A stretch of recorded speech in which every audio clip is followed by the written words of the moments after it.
So we have learned this thing that according to Boyle's law, volume is inversely proportional to pressure. According to Charles' law, volume is directly proportional to temperature. And according to Avogadro law, volume is directly proportional to number of moles. Okay. In this, we have fixed temperature. This is isotherm reaction. In Charles' law, we have fixed pressure, that is isobar. And in Avogadro law, we have fixed means isochore reaction is that. Okay. So what happened? The three law of combination when ideal gas was formed after combining these three laws. Right? So when we combine the three laws, Boyle's law, Charles' law, and this Avogadro law, what we will get? We will get a special type of equation, that is V is directly proportional to NTR upon P. Okay. And this was the proportionality constant, that is R. So in ideal gas equation, the scientists remove this proportionality sign and put a proportionality constant, that is R. So it is V is equal to R N T P. R is the proportionality constant, and that is constant for all the gases. That is why this is known as the universal gas constant. But its value change beta according to the condition, environmental condition. If we are talking about the standard temperature and pressure, so its value is different. If we talk about the at normal temperature and pressure, its value is different, right? So let's just talk about this first. So R is the proportionality constant, and if you rearrange this formula, what you will get, if you put rearranging means this, put this dividend into multiple and take it to the other side. So PV is equal to nRT. P is pressure, V is volume, N is number of moles, and R is the real gas constant, means this is ideal gas constant, and T is temperature. And if you just find out, you want to find out the value of R, then what you have to do, what you have to do, you have to rearrange this equation where R is equal to PV upon nRT. Okay. So for example, if you want to idealize this, if I have means like if I want to idealize this things, then what I have to do, I'm giving you a situation. For example, if I have this PV is equal to nRT and I want to find out the value of R. So let's just take an example. If I took the pressure 1 bar, right? Volume, it's like 1 liter, 227 moles something. And if I have number of moles like 1 mole, and we know this thing that 1 mole is equal to 6.022 into 10 per 23 molecules according to the Avogadro number, and T is temperature, that is 273 Kelvin. So you can find out the value of R in standard situation. And if you have want to find out the value of R on atmospheric pressure, then on in place of this P, you have to write the atmospheric pressure, volume, the volume of gas which you are taking, N is the number of moles, and temperature is the room temperature. Correct? So in different situation, the value of R get changes according to the things. Okay, so that what is the value of R at standard volume and temperature, that is 8.314 Kelvin per mole, and this equation is known as equation of state. And why this equation is known as equation of state? Because it tells us about the state of gas, in which state the gas exists in nature, or in that system in which we are performing our experiment, right? So this equation tells us about the states of the gas. That is why this is known as equation of state. If you know the value of this thing, then you can easily tell the state, okay, the condition in which the gas exists. So if we have change in volume and pressure, for example, if you want to find out that previous in the beginning of reaction, we have fixed pressure, fixed volume and temperature, and on the fixed number of moles, right? And that very constant. So what happened? if you just find out the change in pressure, volume and temperature after performing the experiment, means if you increase the temperature, and we know this thing, pressure volume is inversely proportional to temperature. If we increase this temperature, then what happened? Kinetic energy of the molecule will increase. That led to increase in volume.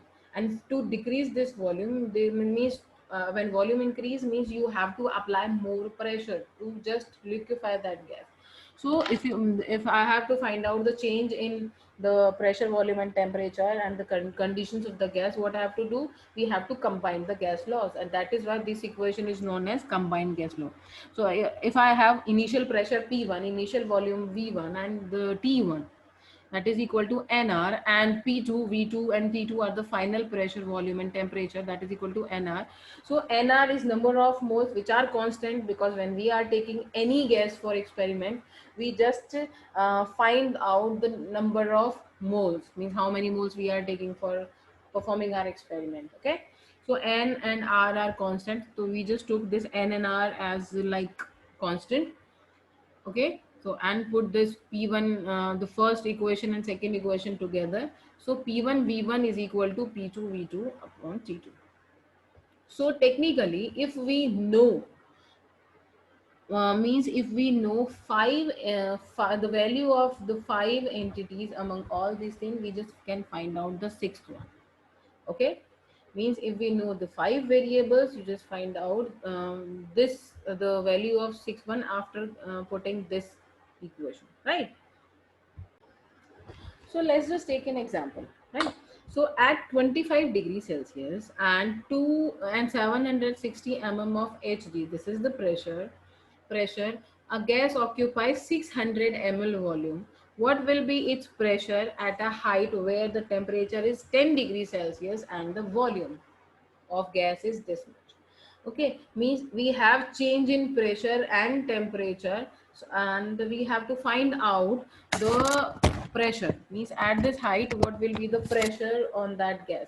So P1 is equal to 760 mmHg, this is the pressure. V1 is 600, in initial state the volume is 600 ml, and temperature is 25 plus 273 is equal to 298 Kelvin. Why we are doing this? Because the temperature is given in degree Celsius, and for the reaction we have to convert it to Kelvin. So that is why we are adding 273 to the current temperature. So that will be 298 Kelvin. V2 is 640.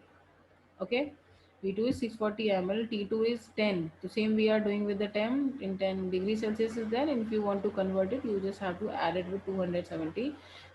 Okay, so this temperature is 283 Kelvin, and if we put all these value in the combined law, we can find out the P2 easily.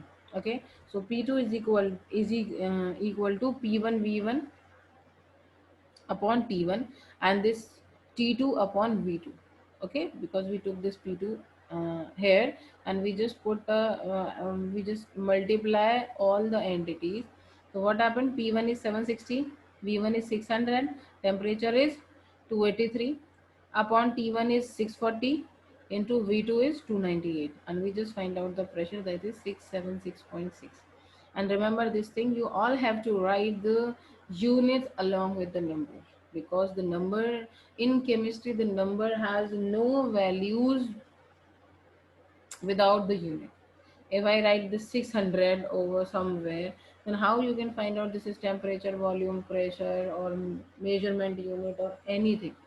We just find out the value of this number by knowing its unit. Okay, so the unit is must. Whenever you are doing the numerical, you all have to write the units. Okay, so let's just find out the means density and molar mass of the gaseous state. Okay, how you can find it out? So in every arrange the ideal gas equation like this. That's the same equation, ideal gas equation, PV is equal to nRT. But if we arrange this thing, so you just have to arrange it according N upon V is equal to P upon RT. So some students used to ask them why this equation is arranged like this. We know this thing, N number of moles is equal to given mass upon the molar mass. if you want to find out the mass of anything, right? So what you have to right, and small m is equal to small m upon capital M, and we know this thing, we require volume to find out the density. Okay, so that is why this is arranged like this.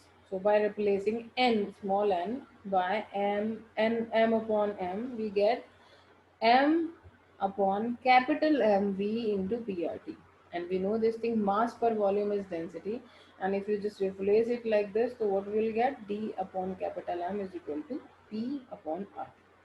So D is density, M is molar mass, P is pressure, R is the real gas constant, and T is temperature. So if you want to find out the molar mass, so you have to use this formula, that is capital M is equal to DRT upon P. And in a question, whenever you get the value of these entities, if someone asks you, sometimes the density will not be given you directly.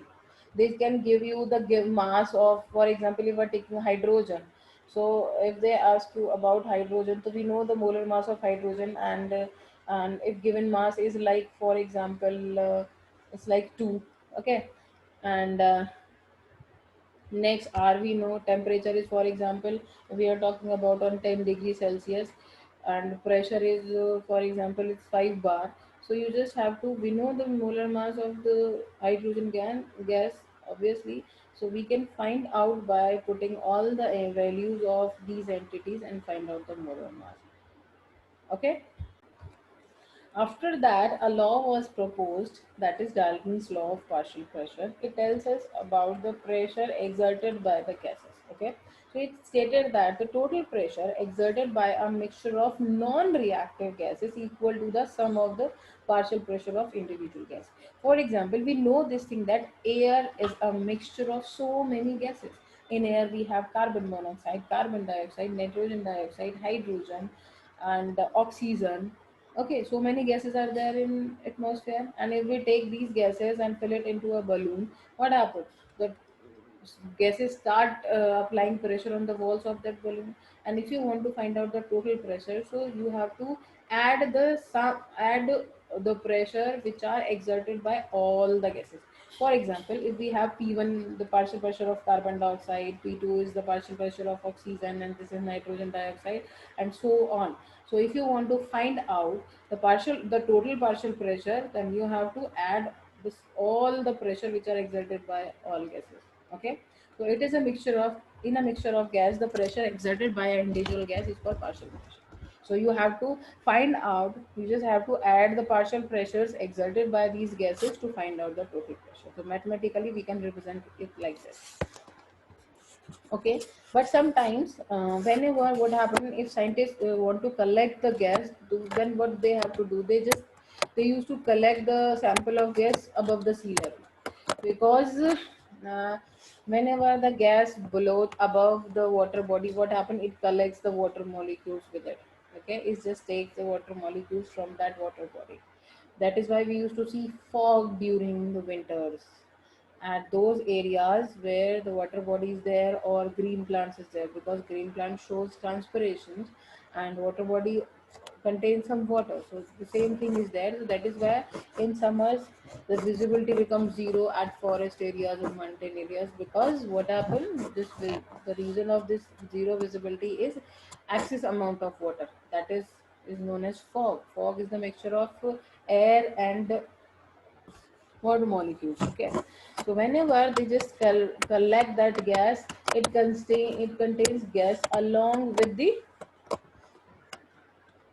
water molecules. So the pressure, if you want to find out the pressure of that saturated water, so the pressure exerted by the saturated water vapor is known as the aquatension. So when we just fill that gas into a system, then the water vapor also exert pressure on the walls of that container with the gases. Okay, so the pressure exerted by those saturated water vapors are known as the aquatension. Okay, so if you want to find out the pressure of dry gas, so pressure of dry gas can be calculated by subtracting the P total pressure from the pressure exerted by the moist gas or the water vapor, means aqua tension.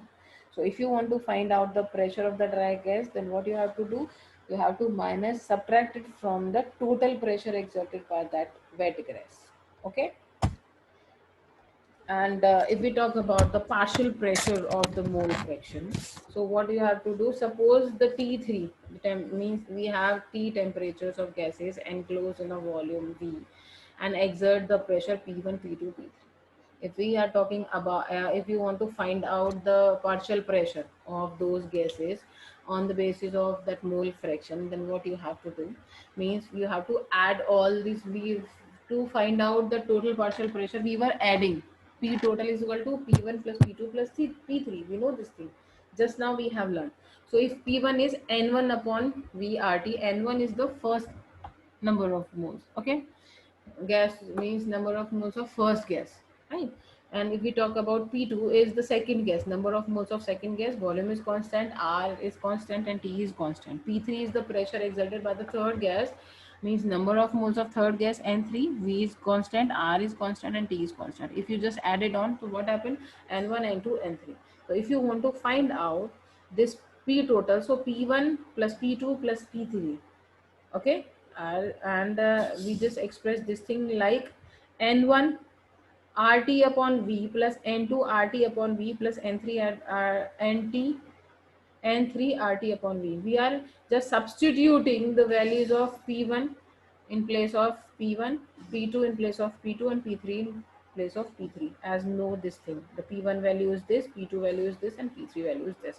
So we know this thing that the entity which is common in all the equations, we just took it as common. So RT upon V is common in all the three equation. So we just put it in common. RT upon V is common, and N1 plus N2 and N3 we just put it in bracket because we are finding out the total number of moles of gases. Okay. So on dividing this P1 by P2 means we are finding out the pressure exerted by 1. So we know this thing if you want to find out the percentage. So P1 is, we are talking about only first gas. Okay. So P1 divided by total, by this we can find out the pressure exerted by the first gas. N1, N1 upon, this is the total number of moles. N1, N2 plus N3. So N1, if you want to find out the number of moles of one gas, then what you have to do, you have to divide the number of mole of one gas from the total number of moles. So N1, N2, N3 are the total. And this RTV upon RTV. So some students used to ask why this RTV is there. Because RTV was constant.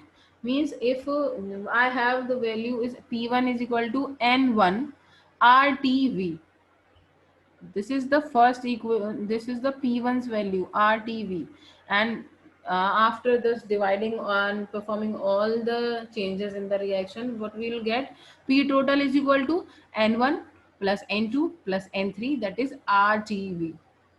Okay, we just put the this dividend V into the multiple. Okay, so what happened, if you want to find out the number of moles, so N1 is the same, and they just substitute, instead of writing this long equation, they just give a short name or specific name to the total number, that is N. Okay, if you want, they just give it a total number of, if you want to find out the total number of, then instead of writing this N1 plus N2 plus some total, they just give it a single name, that is N.